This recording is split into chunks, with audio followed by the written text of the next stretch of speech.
पुढची बातमी कोल्हापूरमधून पालकमंत्री हसन मुश्रीफांनी कोल्हापूरच्या आयुक्तांना आज अगदी भर कार्यक्रमातच सुनावलं आहे. रस्त्याची कामं झाली नसल्याच्या तक्रारीनंतर के मंजुलक्ष्मी यांना मुश्रीफांनी चांगलंच खडसावलं. 4 दिवसात कामं सुरू करण्याचा अल्टिमेटमच देत आयुक्त बदलण्याचा इशारा देखील पालकमंत्री मुश्रीफ यांनी दिलेला आहे.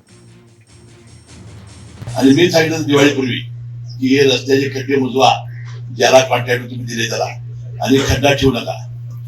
त्यानंतर दुसरं मी सांगितलं होतं हा झूम प्रकल्प याची सुद्धा काहीतरी टेंडर झालं, अजून वर काढून दिलं. मॅडम तुम्हाला 4 जाऊन मी प्रपोज नाही, पण कुठे काय काम चालू नाही. हे पद्धत पडून नाही ना. हे ताबड तुम्ही ना 4 दिवसाच्या 8 दिवसात काम चालू झालं नाही तर 8 सुरू बदला. तू ग्रामविकास आहे, तू काय तुझ्या नगरपालिकेचा नाही, जरा मीच गाठायचं. बरोबर नाही नाही. लोक टीका करतायत, वर्तमानामध्ये बातम्या येत आहेत आणि पालकमंत्री नावाने आरोप होत आहेत. ना संबंध, ना आमचा संबंध काय वाढेल.